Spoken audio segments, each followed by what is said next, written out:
Anyway, I've been looking around and I've noticed something about us all, which is quite interesting. Without exception, we've all been born. You might have hoped for something a bit more profound than that, but it'll do for a start. And the other thing I've noticed looking around, although I think the very youngest has just gone out of the room, maybe just still out there somewhere, but we've all been born within a certain span. I'm going to hold that, silly. We've all been born within a certain span of time, about 80 odd years, shall we say, diplomatically, which actually is quite a small span within the whole compass of history, and including that of church history. And also looking around, I think that most of us have probably been born in roughly the same part of the world. There'll be exceptions to that, I guess, but most of us have been born in the UK or in the West. And where and when you're born has a big impact on the rest of your life. And I'm sure that God is in charge of that. He builds that into what he wants us to do. But it does actually mean that we start life in a bit of a bubble. We get locked into where we are and when we're born. And it's the same generally within our lives and in our historical context. And until we learn a bit about history and a bit more about travelling around and learning from places, we can get a little bit stuck in that particular bubble. So because we were all born in a certain time and living in a certain age, I thought I'd give you a little diagram to help you on this, which is probably why I've been given the stick. Can we have the diagram up now, please? Some of you have seen something like this before. Oh good, it's quite clear. You might be thinking that isn't the most profound diagram I've ever produced either, and wondering why it's sort of so basic. Well, two reasons. One is if I put a lot more detail on there, you wouldn't see it anyway, be too cluttered. And also because today I just want to give you an overview of something, a starting point really, to help us understand a certain thing. So I will use this now I've been given this. It's just about us in the West. It's about the church and its relation to the kingdom in the West. You'll notice that we've got Jesus here, the kingdom along the bottom, and Jesus there. But over the period of time, the trajectory of the church in the West has gone further and further away from the kingdom. Now I need to point out that although that represents a time scale, obviously, of history, the vertical side doesn't have a scale to it. It's not meant to be that precise in terms of lengths of lines and the numbers of lines. It's a crude representation of something. It's just a sketch, really, in order to get us to understand a particular point. So here is the kingdom as Jesus brought it and is existing all through time, but at times the church has got further and further away from the kingdom. How has that happened? What's been going on? Well, from very early on, after about just a couple of generations really, 100 years or so, new ideas were brought in, the infiltration of things like Greek philosophy, changing the message of Jesus, bringing in new ideas started to come into play. And politics came into play as well. And at each particular stage, the church developed separately from the kingdom. It became philosophized, politicized, institutionalized, hierarchicalized. That's not a word, but you understand what I mean. It became churchified. It became further and further away from the message of Jesus and indeed the teaching of the apostles, until eventually, and this is roughly about 500 years, you come to a point in which the church has gone so far away from the kingdom that it's become something that was called Christendom, as though somehow that was the kingdom of Christ, when in fact it was really a very human institution, very much part of men's ideas and everything that had been brought in. But if you were living in Europe at that time, that would be the dominant thing in your life. That would be how you would meet church and indeed Christianity. In fact, at the same time as the church going away from the kingdom step by step, and something new was invented, and that was a religion called Christianity. Because as a religion, Christianity is not mentioned in the Bible. It's totally different. Well, it's quite different in many different ways. So you had this step by step going away from the kingdom. But I don't want to focus on that. I just need you to see that. We can talk about that another time as to what happened. But there's a big R here. Because at the end of this period, which is much longer than that, I'll finish with this, something began to happen. God said, I want my church back. And so something began which in later years we began to call the Reformation. That's what the R stands for. Some of you might even know the date of that. Anyone know the date? Because that's the one fixed point on the diagram, other than Jesus being there. The Reformation, which began in... I can hear lots of mumbling. I'm not sure what I've heard about one like 1517. Okay. Anyone know the date? That's the date in which it really began. October the 31st. Interesting date in our calendar, isn't it? We ought to use that perhaps for celebrating the Reformation, because instead of putting on a silly mask and trying to persuade people to give you chocolate, it would probably be much more relevant to sit and think what God began to do from that time. It began with a man called Luther, who on this particular date nailed 95 theses to the door of a cathedral church in a place called Wittenberg. He was not a vandal. This church door was actually known as a sort of community discussion board, a bit like we have outside the community fridge, I suppose, in Chesham. And the thesis was not a long essay, it wasn't a big dissertation, it was actually just a sentence or a statement. But he was trying to provoke a discussion. 95 things that he said, this is not right about the way the church believes things, the way the church practices things. The aim was to start that discussion. It was the beginning of the reformation of the church back towards the kingdom. And that's why it's such a significant date. It was the first crack in the wall of something that becomes so humanized that God wasn't really involved in it. And all Luther did, but is a significant all that he did, was that he brought people back to Scripture and to grace and to faith. And that was the first movement, the first wave, if you like, of God saying, I'm going to bring my church back towards the kingdom. It's a process which has been going on and on and on for 500 years. But that was just the start, because in the end Lutheran churches weren't that reformed. They were still very hierarchical, still very much state churches and so on. And God had to keep moving, wave after wave after wave, all the way back down again, bringing in things like adult baptism, personal holiness, the priesthood of all believers, mission. Because if you've got a state church where everyone is just born and baptized as a baby, you don't do mission, because everyone's automatically in Christendom. And then there had to be an evangelical awakening to get the gospel out there to people. And then there was Pentecostalism, bringing the wave of the Spirit back into the life of the church, and then the charismatic movement. And all I'm trying to do here is give you an outline of where for the past 500 years God has been working, so that we can begin to see where we are now and where we might be going in the future. Because it's the church of tomorrow that God is now beginning to work his way towards in this. But sometimes you need just a little bit of history to get you out of your current bubble, and you need a better understanding of things in order to see where God might be going as part of this. God is reforming the church back towards the kingdom. He's undoing some of these steps. He's done a lot. We are very reformed at this point, but we're not there yet. What is it that God is going to do? God is wanting to draw a new line on that diagram that I haven't got space for really, but that's not the point. It's about starting to bring us back to where Jesus has been walking all the way along. Because Jesus has never gone up that path. Okay? Jesus has continued to walk his way. Because that's what it was called. It wasn't called Christianity, was it? It was called the way. And his followers were meant to be followers of the way.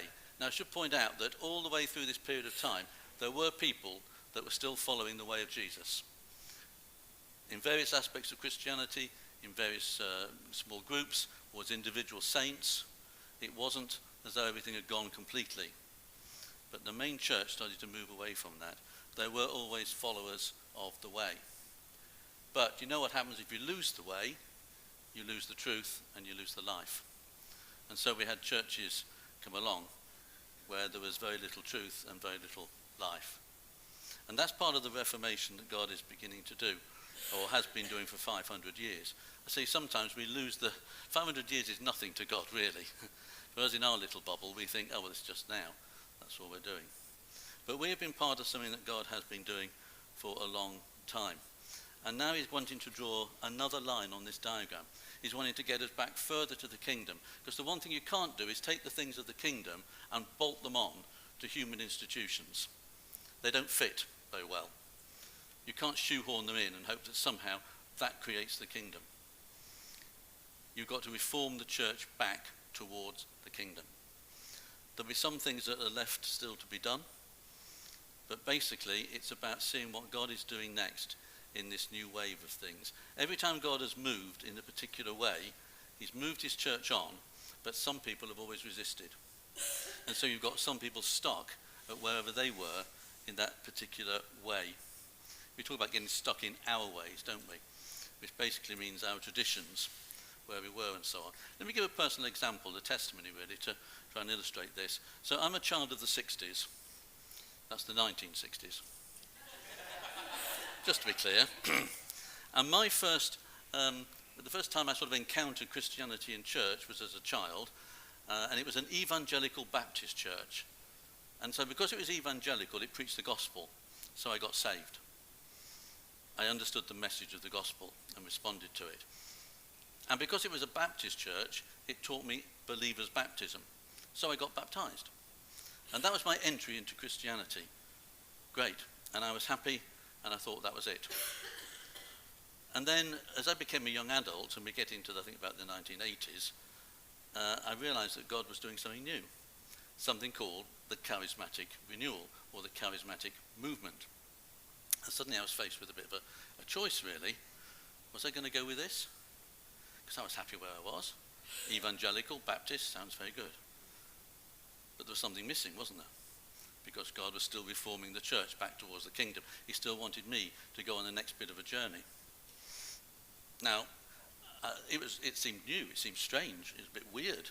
I wasn't sure I wanted to be part of that. But of course I knew, because I was a bit of a Bible bloke then, that this was in the Bible, this was true, this was right. So I had to make a choice. Do I actually go with this or not? And of course, yes, I did. And so now I became an evangelical Baptist charismatic. And that's where I've been for several years. And I've got stuck again. Because you do, if you don't move on. You get stuck. Okay? And various churches, you look around Chesham, and I'm not trying to be judgmental in any way here, you'll find churches in various stages of being reformed back towards the kingdom, but you'll also find some that have got stuck. And it can happen to any group that isn't ready and prepared to move on as part of God's reforming process back towards the beginning. There's so much more to say. I'm going to add more another time because I won't have time today. I just want to get this main point across, that this is where we need to be aware of what God is doing.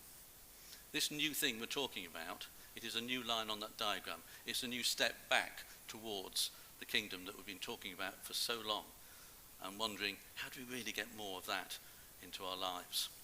It's about allowing God to continue to reform us. So that's something of the church of yesterday, and therefore the church of today, where we are. It's only a rough outline, but that's all I've got time for today.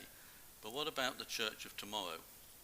It will look different in many ways, probably look a bit similar in others, but we've got to be ready for whatever it is that God is now going to bring in. And it's encouraging to know that Pioneer are thinking about the same thing. We're also reading about this, as was said earlier, within the Anglican Church and probably elsewhere as well.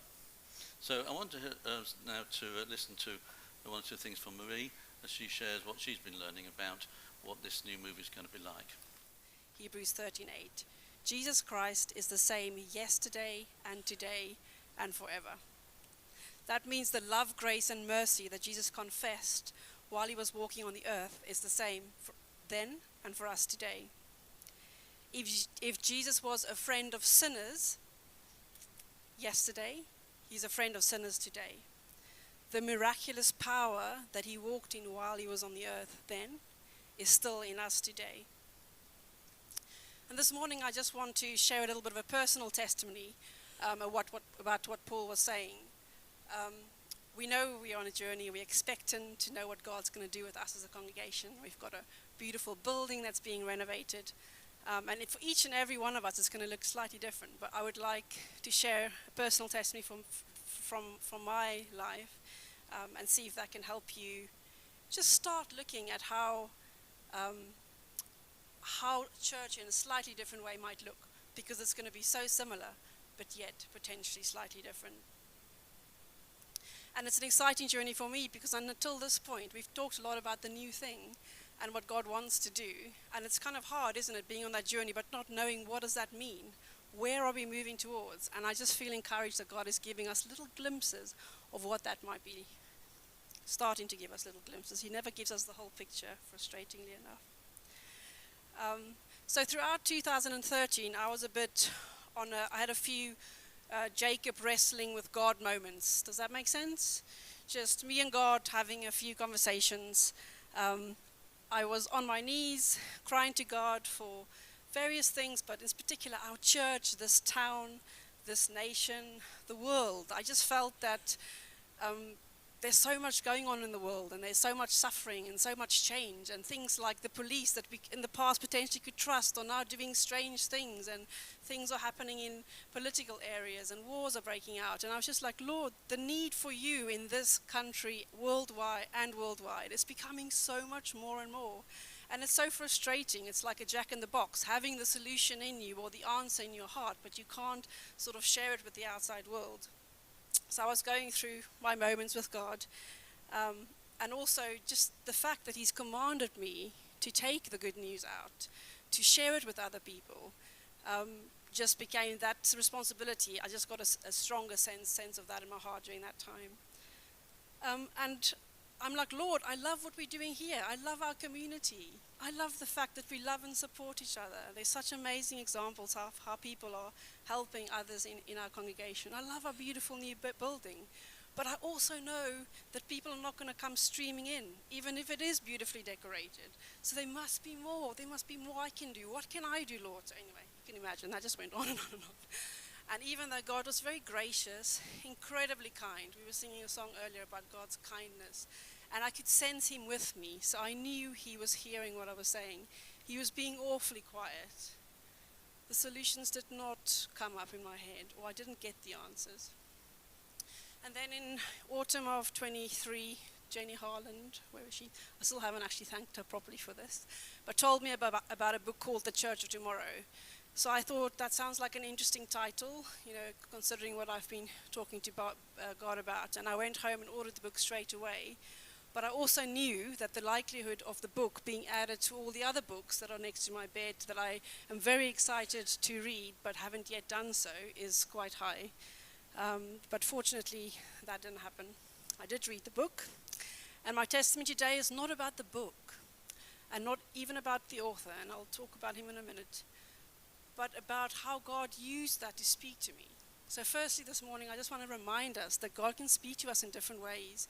He can speak to us through our friends, through our parents, whether children want to know it or not, through prayer, through prophecy. But he can also use a book to actually speak to us.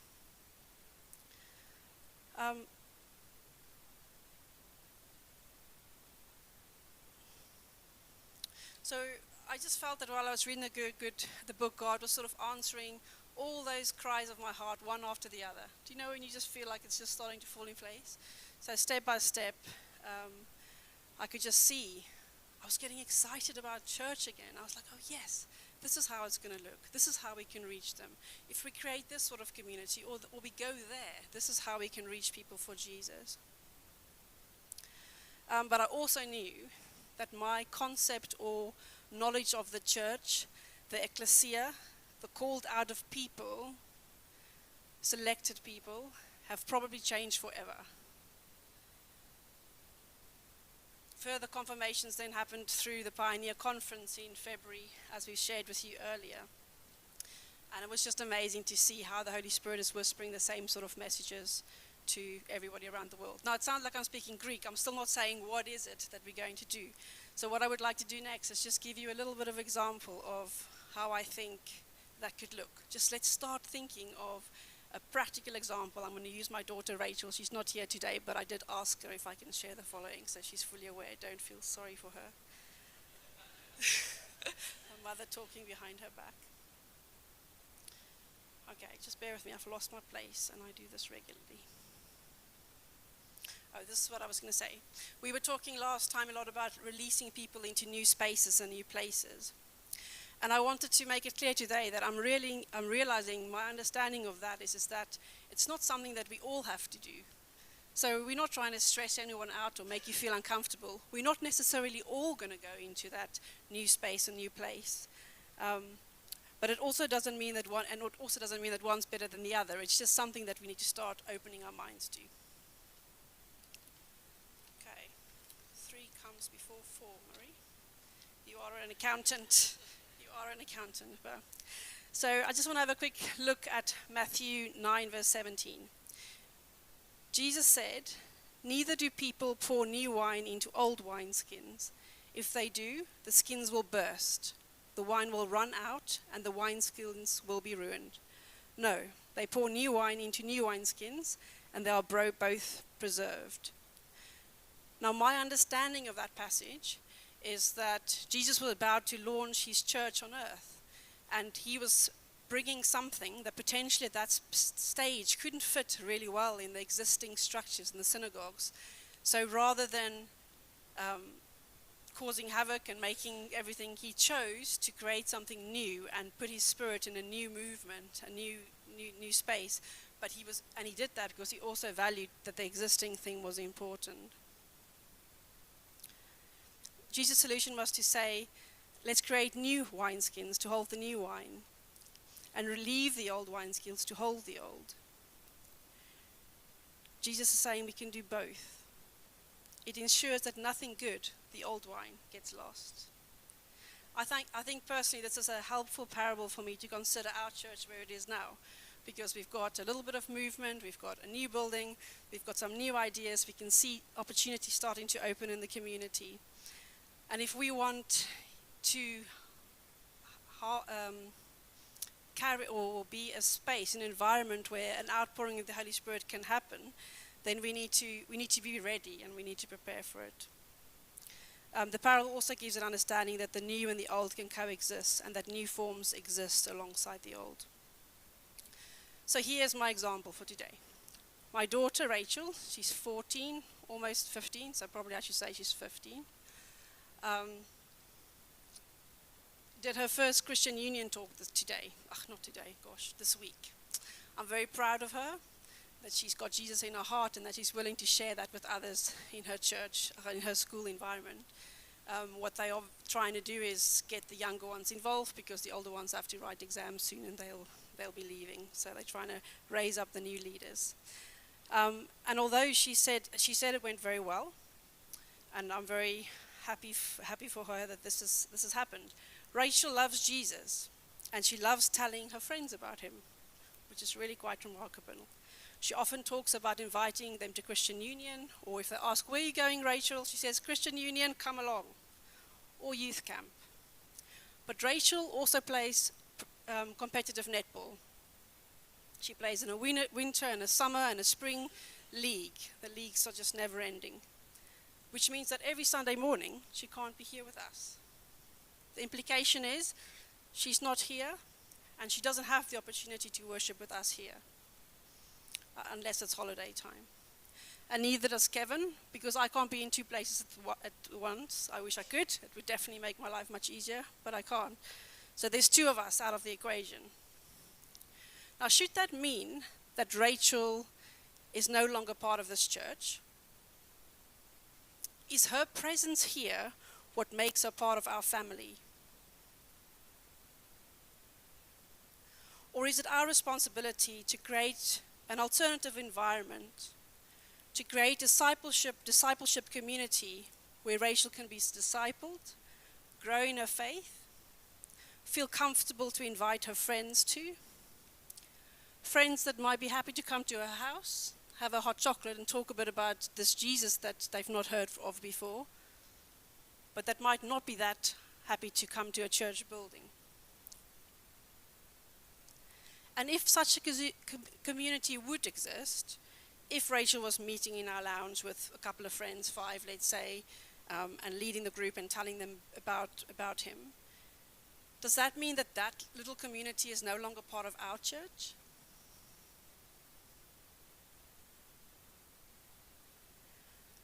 I believe it is our responsibility to create an alternative space for her and people similar to her. And I'm just using one example. There can be many more for other people.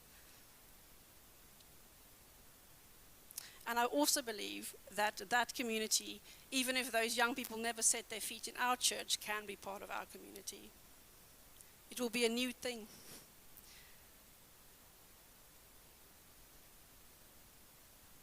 We won't know how it works. We'll have to figure it out. Who's going to disciple Rachel? Who's going to follow up on the young people in her group? But I think this is possible, and it makes me excited. It makes me see how we can meet young people, because young people are very relational. They love to meet. They love to have a hot chocolate. They love to have a coffee. Whereas if they come to church and they're not used to it, it's a big, big step for them. Another thing about the new wineskins or something that I noted, is that they are very flexible. The reason they used wineskins in the Bible, other than, let's say, pottery, I don't know if they had glass then, but pottery containers, was because the wineskin had to be carried on the side of donkeys and camels, and they would have broken otherwise. And I just think that the next step of whatever we might be, whether it's parts of us, whether it's us as a whole, is going to require a lot of flexibility.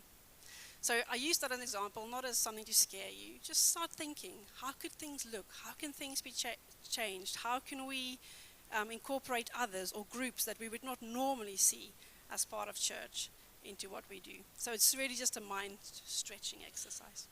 That's really helpful as an illustration and example of the sort of thing that I think God is leading us into as we begin to develop what the church of tomorrow might look like as part of reforming the church, God's reformation back towards getting more of the kingdom into our lives individually as well as corporately.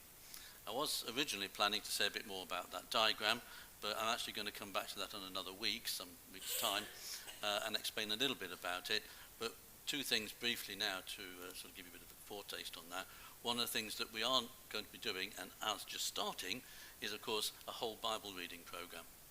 And that's something that's very important if a church is going to be fully renewed back towards the kingdom. You can't have a pick and mix approach. Okay? So if you're not already getting involved in this Bible reading program, there we are, I've advertised it again. I didn't intend to, but the other thing we're going to have to do, tomorrow I think, yes, it's all ready. Go on the website. You'll find all the wonderful stuff that Josh and Martin, a little bit from me as well. But the other thing that's going to be very necessary is a proper discipling program in readiness, a mentoring program. And I've been thinking about this for some time and got stuck and got nowhere, because I've realized that most discipling courses that are out there are actually not much more than church membership courses. They're basically come and join us and become like us. We want something that says come and join us and become more like Jesus. In fact, we want something that says come and join Jesus and be more like Jesus. So on that diagram, most of the discipling courses go just back up a little bit to where we are with our Protestant Reformed theology. Nothing wrong with that, but it doesn't necessarily disciple them in the way that they need. And we need to go right back to the beginning and walk them along the way and make them followers of Jesus that way. So that's something else to think about.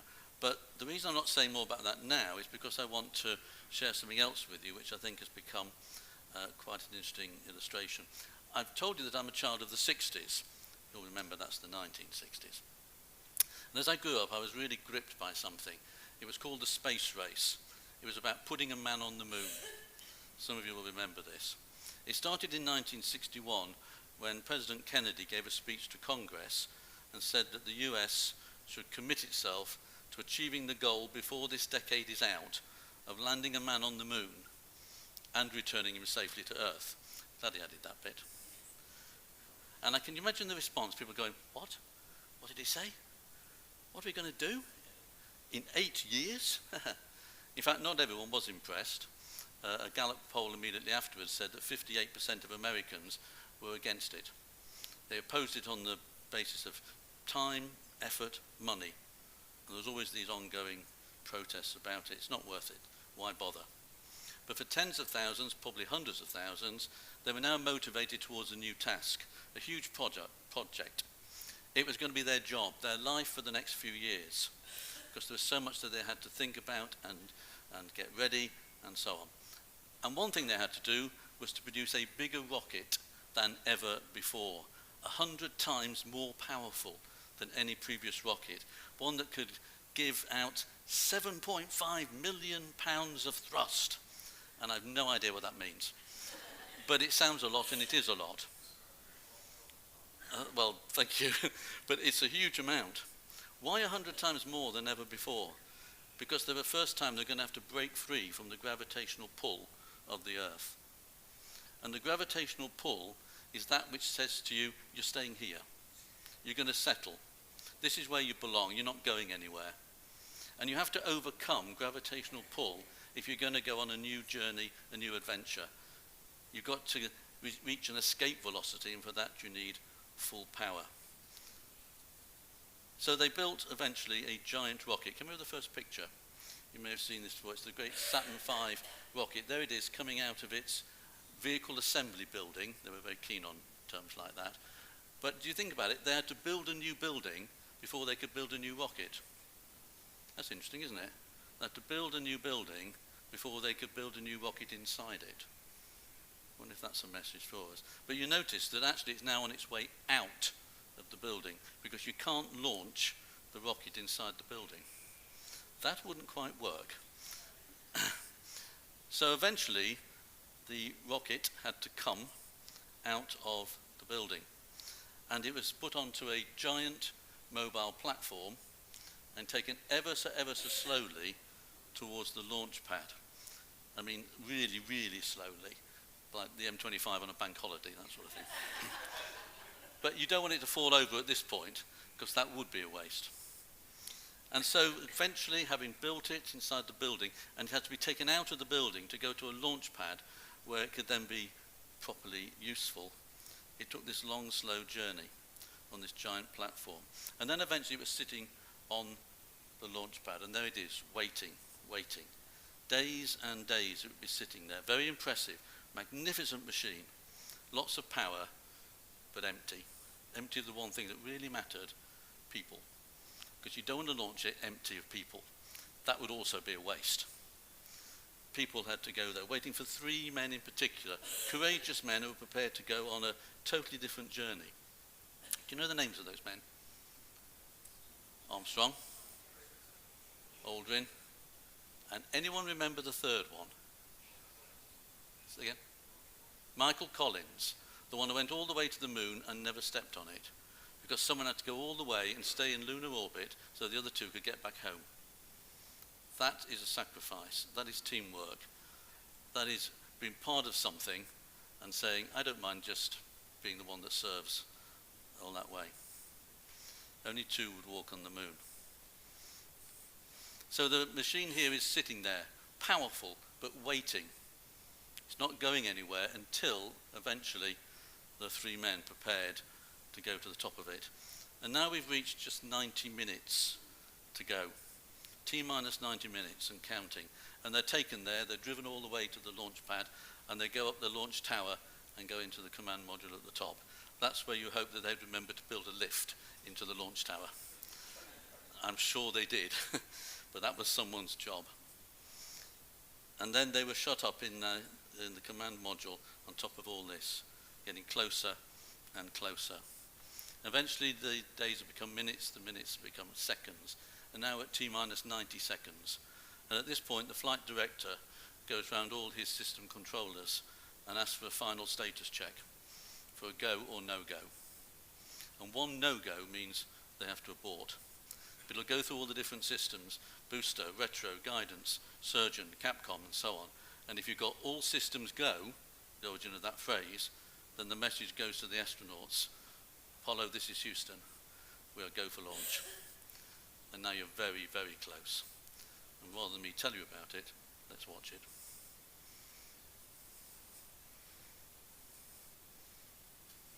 Seconds and counting. T-minus 15 seconds. Guidance is internal. 12, 11, 10, 9. Ignition sequence start. 6, 5, 4, 3, 2, 1, 0. All engine running. Liftoff. We have a liftoff. 32 minutes past the hour. Liftoff on Apollo 11. Tower cleared. We got a roll program. Neil Armstrong. Armstrong reporting the roll and pitch program, which puts Apollo 11 on a proper heading. We'll leave them there to go on their journey, but I always get a thrill when I see that again. It's an amazing thing. And you sense the excitement in the voice. Lift off. We have lift off. But you notice one or two things before then as well, with about 17 seconds to go. Guidance is internal. Control is handed over at that point to the onboard computers and the astronauts. Are we prepared to hand over control? In fact, before then, as I said, they went around all the different systems to check whether it was go or no go. And I hope that as part of us being built up and being prepared for whatever it is we're being launched into, our systems are going to be go. And we could check them out sometime. What about worship? Is that go? Yeah, I think so. What about prophetic, pastoral, teaching, discipling, care, hospitality, mission, evangelism? I'm going to miss some out. Sorry, can't help that. But are we going to be ready? And then are we going to have people that's prepared to go all the way onto the launch pad and sit at the top of that mighty machine? We had a picture last week, didn't we, of a slide, if you were here, where we're going to be climbing the ladder to the top of the slide, ready to go down, well then up, but same thing, down on a journey where we don't quite know how long it's going to be or where it's going to land up. But we need to get ourselves ready for that, to be at the top of that. And then, with just 9 seconds to go, ignition sequence started. That's the moment when it fires up. It takes nearly 9 seconds for those rockets to reach maximum power. And then the launch tower can release the rocket, and it can begin, but it's slow, ever so slowly to start with. But then suddenly, the tower was cleared, and they were on. And the last thing you heard there was Armstrong saying, that this is the roll thing, was that now it was on its trajectory. Because you don't send it straight up, you have to move it slightly on course, and so on. I think it's a wonderful picture. It amazes me every time I think about it. But I want to end with a bit more of what Kennedy said. If you remember, there was a lot of resistance to this, a lot of opposition when it first was announced. So in 1962, he made another speech, and part of it, he said, it's not surprising that some would have us stay where we are a little longer, to rest, to wait. But he said, we shall send to the moon, 240,000 miles away, a giant rocket more than 300 feet tall, on an untried mission to an unknown celestial body, and then return it safely to Earth. But why? We choose to go to the moon in this decade, not because it is easy, but because it is hard. Because that goal will serve to organize and measure the best of our energies and skills, because that challenge is one we are willing to accept, one we are unwilling to postpone. And therefore, as we go, we ask God's blessing on the most hazardous and dangerous and greatest adventure that man has ever undertaken. Well, how much of that is an analogy for us, we'll have to wait and see. But I think it's part of where we're at the moment, and where I think we need to be aware of what God is saying and doing in order for us to become part of the church of tomorrow, a more reformed church, one more in line with the kingdom, more able to bring people in where they'll become followers of the way, become more like Jesus, and continue this wonderful journey that God has for his people on this earth.